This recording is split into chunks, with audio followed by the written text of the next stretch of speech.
अनाथ बेटा। रूपा और शेखर सरिता विहार में रहते हैं। वो अपनी जिंदगी में बेहद खुश होते हैं। दोनों का शौर्य नाम का एक बेटा भी होता है, जिस पर दोनों ही अपनी जान छिड़कते हैं।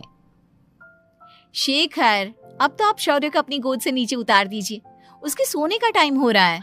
नहीं रूपा, इसे मेरे पास ही रहने दो प्लीज। मैं थोड़ी देर में इसे बिस्तर में सुला दूंगा। लेकिन कल सुबह आपकी ऑफिस में मीटिंग भी तो है ना, और इसके लिए आपको कल जल्दी भी तो निकलना होगा। जाइए, आप भी जाकर सो जाइए।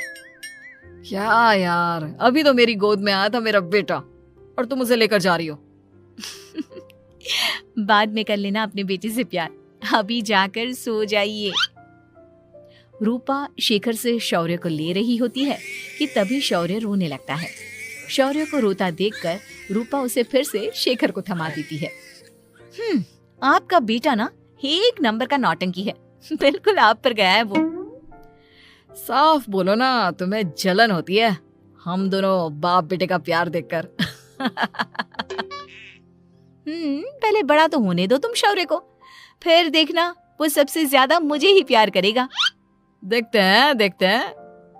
ऐसे ही दिन बीतते चले जाते हैं और एक दिन कैंसर की बीमारी के चलते रूपा की मौत हो जाती है। अब शौर्य 3 साल का हो चुका होता है, जिसके कारण उसकी दादी शेखर पर दूसरी शादी का दबाव बनाने लगती है। शेखर, शौर्य अभी बहुत छोटा है और उसे इस समय एक माँ के प्यार की बहुत जरूरत है। माँ, मुझे दूसरी शादी नहीं करनी। क्या पता जो दूसरी औरत आएगी वो मेरे बेटे को एक माँ का प्यार दे या ना दे। तो रूपा की छोटी बहन वैशाली से ही शादी क्यों नहीं कर लेता? वो तो शौर्य को एक माँ का प्यार पूरा दे सकती है ना। मैंने कहा ना माँ, मुझे दूसरी शादी नहीं करनी, और अपनी ही पत्नी की बहन से तो हरगिज नहीं। ऊपर से अगर रूपा देख रही होगी तो वो क्या सोचेगी? अपने लिए ना सही, लेकिन तुझे शौर्य के लिए तो शादी करनी ही पड़ेगी ना बेटा। शेखर कुछ कहता उससे पहले ही अंजुमन उसे रूपा की कसम दे देती है, जिसके आगे मजबूर होकर शेखर शादी के लिए हामी भर देता है। देखो वैशाली, मैंने तुमसे शादी सिर्फ अपने बच्चे के लिए की है। मैं चाहता हूं कि तुम उसे एक माँ का भरपूर प्यार दो। शौर्य, आपके साथ साथ मेरा भी कुछ लगता है। अगर आप मुझसे शादी नहीं भी करते तब भी मेरा प्यार शौर्य के लिए कभी कम या ज्यादा नहीं होता। शादी के कुछ दिनों बाद ही शेखर की माँ की भी मौत हो जाती है। वैशाली शौर्य को एक माँ से भी बढ़कर प्यार देती है। शौर्य को लेकर वैशाली का यूं निस्वार्थ प्यार देखकर शेखर को भी उससे प्यार हो जाता है और कुछ सालों बाद शेखर और वैशाली का भी लड़का हो जाता है। लेकिन इसके बाद वैशाली का शौर्य को लेकर बर्ताव बदलने लगता है। वैशाली, मैं देख रहा हूं तुम आजकल शौर्य का जरा भी ध्यान नहीं रख रही हो। मुझे पता नहीं था कि आदित्य के होने के बाद तुम इतना बदल जाओगी। आदित्य मेरा अपना सगा खून है और शौर्य दीदी का, फिर मैं दोनों में अंतर कैसे नहीं करूं? माँ भले ही दोनों की अलग अलग है, लेकिन पिता तो एक है ना। अगर मुझे पहले पता होता कि तुम इतनी जल्दी बदल जाओगी तो मैं कभी तुमसे शादी ही नहीं करता। हाँ, तो किसने कहा था आपसे मुझसे शादी करने के लिए? मैं थोड़ी ना आई थी आपके पास, आपकी माँ ही आई थी मेरे घर आपका रिश्ता लेकर। वैशाली, मुझे तुमसे ऐसी उम्मीद नहीं थी। गुस्से में शेखर अपना पैर पटकता हुआ शौर्य को वहां से लेकर चला जाता है। पापा, मम्मा मुझसे प्यार क्यों नहीं करती? क्या मैं उनका सगा बेटा नहीं हूँ इसलिए मुझसे प्यार नहीं करती? मम्मा नहीं करती तो क्या हुआ बेटा, पापा तो करते हैं ना आपसे प्यार। कुछ दिनों के बाद, आज तुझे खाना पीना कुछ नहीं मिलेगा, चल चुपचाप से अपने रूम में जाकर सो जा। माँ, अब भाई को खाना क्यों नहीं दे रही हो? बेटा तू आराम से खाना खा, इस नालायक की चिंता मत कर। एक दिन खाना नहीं खाएगा तो मर नहीं जाएगा ये। अगर भैया नहीं खाएंगे तो मैं भी नहीं खाऊंगा। तू अपने भाई का भक्त क्यों बन रहा है? ये तेरा सौतेला भाई है, सगा नहीं जो तू लक्ष्मण बन रहा है। माँ, आपको इतना भी नहीं मालूम? श्री राम और लक्ष्मण सगे भाई नहीं थे। श्री राम माता कौशल्या और लक्ष्मण माता सुमित्रा की कोख से जन्मे थे। दोनों के सिर्फ पिता एक थे लेकिन माँ अलग थी। मुझे ज्यादा ज्ञान देने की जरूरत नहीं है, ये सतयुग और त्रेता युग नहीं है, समझे? आया बड़ा भाई का चमचा। इतना कहकर वैशाली वहां से चली जाती है, जिसके कुछ टाइम बाद शिखर वहां आता है और आदित्य उसे सारी बात बताता है। मुझे माफ कर दो शौर्य, तुम्हारी माँ के जाने के बाद मुझे दूसरी शादी का फैसला करना ही नहीं चाहिए था। अगर मैं दूसरी शादी नहीं करता तो शायद आज तुम्हारी ये हालत ना होती। नहीं पापा, अगर आप शादी नहीं करते तो मुझे आदित्य जैसा छोटा भाई कभी नहीं मिलता। थैंक यू मुझे इतना अच्छा भाई देने के लिए।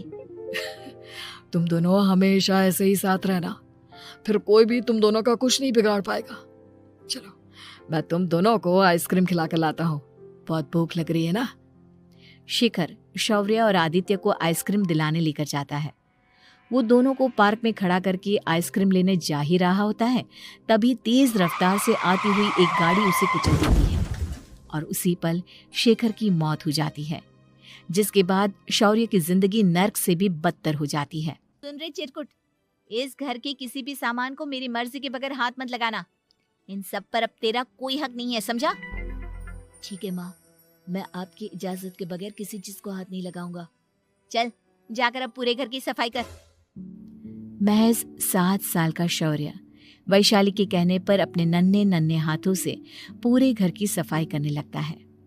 ऐसे ही दिन बीतने लगते हैं, लेकिन मासी से माँ बनी वैशाली को उस मासूम से बच्चे पर जरा भी तरस नहीं आता। क्यों शौर्य, ये घर में इतनी गंदगी कैसे हो रही है? ढंग से सफाई नहीं की है क्या तूने? माँ मैंने तो अच्छे से सफाई की थी, लेकिन आदित्य बार बार इधर उधर चलकर गंदा कर देता है। अच्छा, खुद से एक काम ढंग से नहीं होता और अपनी गलतियों का जिम्मेदार मेरे बेटे को ठहराता है। इतना कहकर वैशाली बांस का डंडा उठाकर शौर्य को जोर जोर से मारने लगती है। तभी वहां वैशाली के मायके वाले भी आ जाते हैं और उसकी सारी करतूतें देख लेते हैं। माँ मैं ऐसा क्या करूं जिससे आप मुझे भी आदित्य के जितना प्यार करोगी? बोलिए ना माँ, मेरे क्या करने से आपके अंदर मेरे लिए ममता जागेगी? वैशाली शौर्य की एक नहीं सुनती, उसके ऊपर डंडे बरसाती जाती है। हद पार होते देख वैशाली की माँ उसका हाथ पकड़ती है और जोर से उसे थप्पड़ मारती है। यही सब करने के लिए तूने दामाद जी से शादी की थी? हमने सपने में भी तुझसे ऐसी हरकत की उम्मीद नहीं की थी। तू माँ नहीं, माँ के नाम पर एक धब्बा है। बस कीजिए माँ, आदित्य के इस दुनिया में आने से पहले मैंने इसे बहुत प्यार किया था, लेकिन अब जब मेरी खुद की औलाद है तो मैं किसी और के बच्चे से प्यार क्यों करूं? अरे नालायक औरत, जिसे तू किसी और का बच्चा कह रही है वो तेरी खुद की सगी बहन का बच्चा है। बहन है तो क्या हुआ, मेरे अपने बच्चे से बढ़कर तो नहीं हो सकता ना ये कभी। अगर यही बात थी तो तू हमें पहले बता देती, हम शौर्य को अपने साथ ले जाते। उसे इस तरह प्रताड़ित करने की क्या जरूरत थी? अगर आपको लेकर जाना है ना तो ले जाइए इसे, मैं नहीं रोकूंगी। नहीं माँ, मुझे कहीं नहीं जाना, मुझे आपके साथ ही रहना है। मैं तेरी कोई माँ बाबा नहीं हूँ, तेरी माँ मर चुकी है, समझा? अब निकल जा मेरे घर से। माँ अब बहुत गंदी हो, मुझे भी नहीं रहना आपके साथ, मैं भी भाई के साथ ही जाऊंगा। अरे तू क्यों जाएगा, तू तो मेरा सगा बेटा है, जाने दे इसे। हम यहाँ ऐश से रहेंगे, तुम्हारे पापा बहुत सारी जमीन जायदाद छोड़ गए हैं तुम्हारे लिए। नहीं माँ, मुझे भाई के साथ जाना है। आप अच्छी नहीं हो, आप बहुत बुरी हो, आप भाई को बहुत परेशान करती हो। देख वैशाली, तुझसे ज्यादा समझ तो इस मासूम बच्चे में है। ये तेरे बुरे कर्मों का ही नतीजा है जो आज तेरी सगी औलाद खुद से तुझे ठुकरा रही है। आदित्य, तुझे इस शौर्य ने भड़काया है ना मेरे खिलाफ? नहीं माँ, मुझे किसी ने भड़काया नहीं, पर मैं सब देखता हूँ, सब समझता हूँ। भाई बहुत अच्छा है, वो आपकी जैसा नहीं है। चलिए नानी। इतना कहकर वैशाली के मायके वाले आदित्य और शौर्य को अपने साथ ले जाते हैं और इस तरह वैशाली बड़े से घर में अकेली पड़ जाती है। 2 बेटों के होते हुए भी आज उसे माँ कहकर बुलाने वाला कोई नहीं होता।